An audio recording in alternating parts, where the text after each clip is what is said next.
So, as I'm sure everybody is aware of by now, the Supreme Court is getting ready to overturn Roe v. Wade, the decision that has, for the past essentially 5 decades at this point, made it clear that a woman's right to choose whether or not to have an abortion is the law of the land.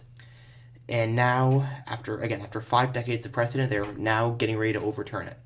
This has been decades in the making from the right wing, and now they finally have stacked the courts 6-3 with conservative judges. And so this is their chance, and based on a leaked draft opinion to Politico the other day, it looks like it's finally going to happen. And there are a lot of things I could say. Like, I made a short video about this on Monday night as soon as the news broke, but I wanted to come out with a more well-researched video about this because there are some things I definitely want to say. But obviously I'm not for this. I think it is disastrous. And some people have asked me, why is it disastrous? Why do you support killing babies, Alex? Yeah, right. Well, I'm going to get into that here. There are a bunch of things I could say. There are things I could say about how, the American public definitely doesn't want this to happen. I mean, there's not a single state where more than 30% of people want to see a total and complete ban on abortions. And let me be clear, that's not what overturning Roe v. Wade would do. It wouldn't ban all abortions across America by default. It would just leave it up to the states. But having said that, A, we all know that the red states are not going to pass abortion rights protections, and B, when the Republicans inevitably gain another trifecta, which will at this point probably be in 2024, they will probably pass a total and complete abortion ban. Yeah, that's probably what they're going to do.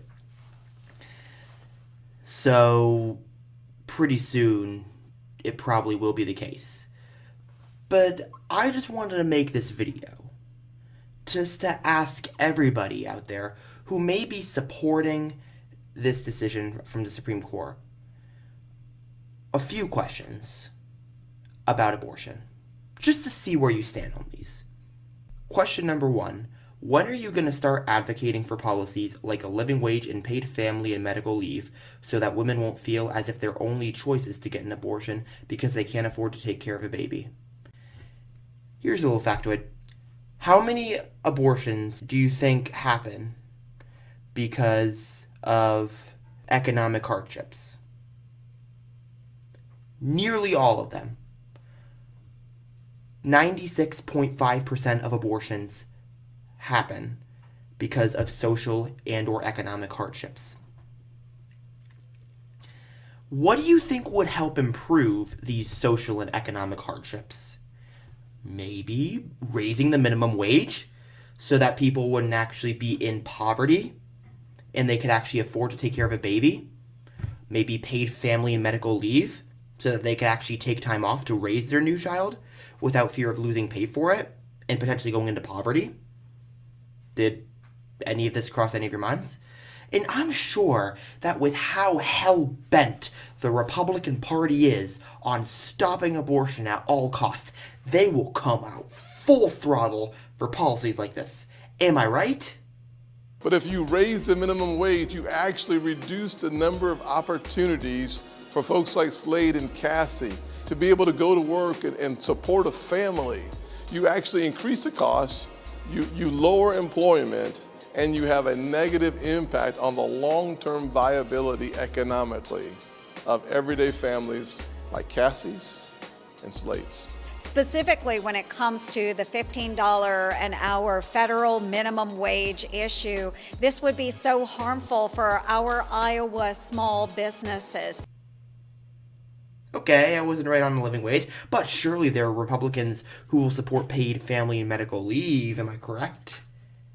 We have just confirmed multiple sources telling us that the paid leave provision of this bill will not be included. It has been dropped from negotiations, dropped from the legislation because of opposition from Senator Joe Manchin. Nope, Republicans oppose that too. Oh no, I didn't mislabel Joe Manchin. We all know he's a Republican. I mean, come on. Even if you're a Dem partisan loyalist and you're not nearly as left as me, you know he's a Republican. But yeah, so typical. So once again, Republicans prove they don't actually want to stop abortions because if they did, they will be supporting policies like this. Question number 2. When are you going to start advocating against abstinence-only sex education, which leads to more unplanned teen pregnancies? Abstinence-only education is like the most common form of sex education in the U.S. education system.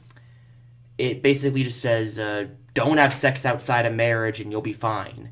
Except the system has been a total failure. It's totally failed at stopping teen pregnancies, in fact, actually increased them. According to a study published in PLOS One, quote, using the most recent national data from all U.S. states with information on sex education laws or policies, we show that increasing emphasis on abstinence education is positively correlated with teenage pregnancy and birth rates. We propose the integration of comprehensive sex and STD education into the biology curriculum in middle and high school science classes and a parallel social studies curriculum that addresses risk aversion behaviors and planning for the future. So, you'd expect, again, Republicans going to go all out saying we need to reform the sex education system, right?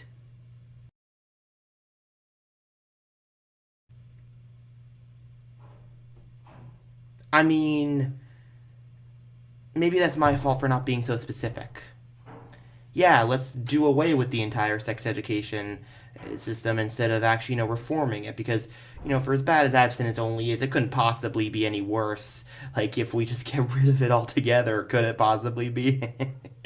Man, Republicans are such hypocrites. I mean, Democrats are too, don't get me wrong, but it's the Republicans we're focusing on here. Number 3. You do realize that criminalizing abortion doesn't actually reduce the number of abortions, right? It just makes them less safe. Yeah, this is one that I got a major bone to pick with right here.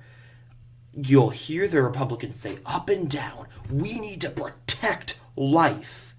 We are warriors for the unborn. Well, what about the already... Well, that's great and all, but, what about the already alive? Because I got news for you. According to the WHO, nearly 25 million unsafe abortions happen each year.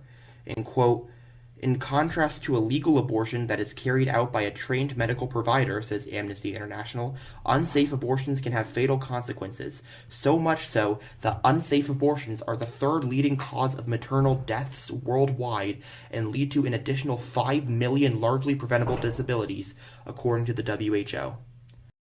So, as we all know, it is abundantly clear that if we were to ban abortion, the number of abortions would drop dramatically and everybody would be okay, except that's totally not how it happens, because we've seen this playbook before. So if you really want to protect life, this is not the way to go to bat. And if you're that hell-bent on protecting the unborn, that you sacrifice the life of the already born and the one who is giving birth, well then, I gotta say, your priorities are kind of messed up. But that we already knew. And finally, number 4, who the hell are you to decide what somebody can or cannot do with their body? This one is kind of Occam's razor. This is the one that people mostly default on when talking about abortion, pro-choice advocates, what they default on. I don't want to go too much into detail about this because, the other question, you can make a much stronger argument against overturning Roe v. Wade than this. Having said that, I totally do buy this, and, it is just kind of reek of hypocrisy, how they're like, oh, my body, my choice, I'm not going to get the freaking vaccine. But when it comes to this, all of a sudden, women's body, men's choice. Although, to be fair, there are a bunch of pro-life women too, so maybe that was a little reductionist to me, but still, the point stands. Now, with all these questions, there's one thing that I'm sure a bunch of people are still left asking.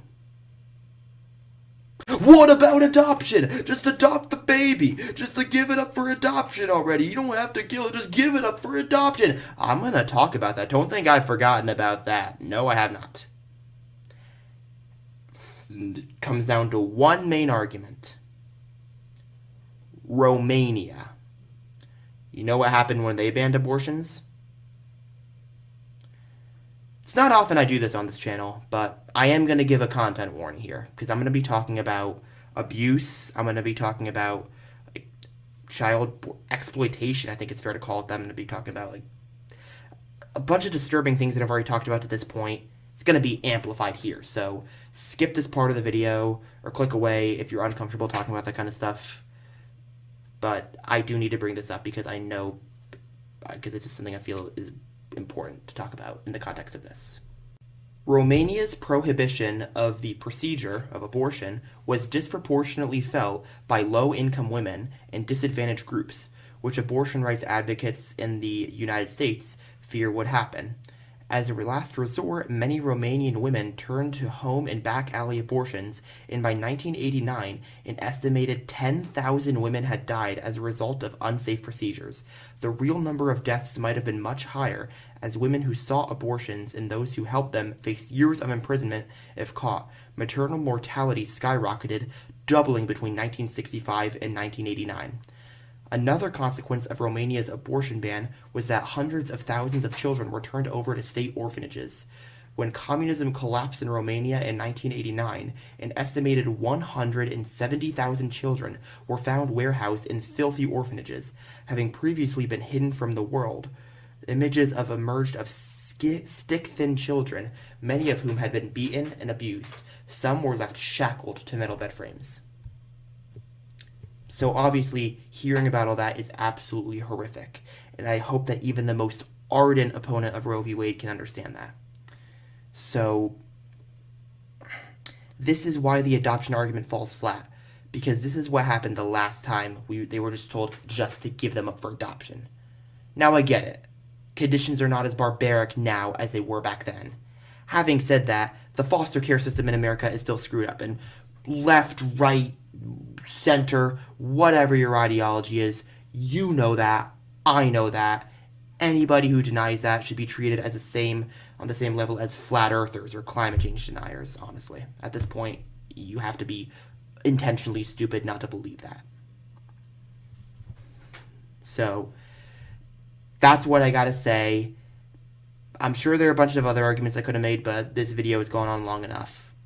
And, I'll end with saying that I am sure that the Democrats are totally gonna take every opportunity they have to codify this into law, Roe v. Wade into law, and that they are totally not gonna campaign for pro-life Democrats as they're facing pro-choice opponents. Leave it to the Democrats. You know, this could be the one thing that saves them from a complete and total obliteration in the midterms. But you better believe they're going to milk the hell out of this until November, even when they know they could be doing something. Hell, Biden might not even need, the Senate to do anything. He might be able to just do it through executive order. Several legal experts have said, yeah, he maybe has that authority. But is he going to do it? I wouldn't bet on it, if history is any indication. Scary times we're living in. This is what everything comes to. Hey everybody, thank you all so much for watching. If you enjoyed this video, please do the usual. Like, comment, subscribe. If you really like the channel, click the link below to support me on Patreon. And I do want to give just a heads up to everybody. Things might be getting pretty quiet on here throughout the month of May. Because I'm wrapping up the college semester. I'm going to be home in a few days. And I do have 2 to 3 projects planned throughout the month. But I am going to be taking up a new job.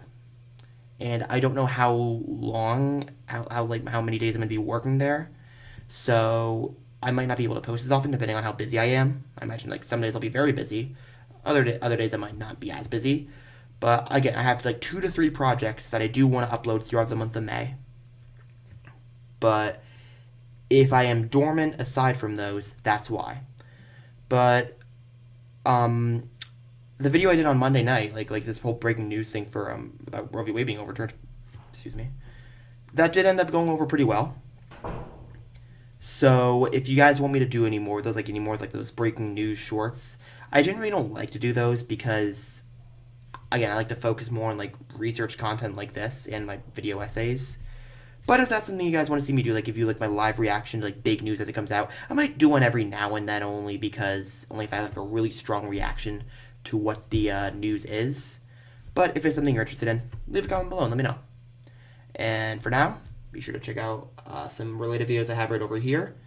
And I will see everybody when I see you. Peace out.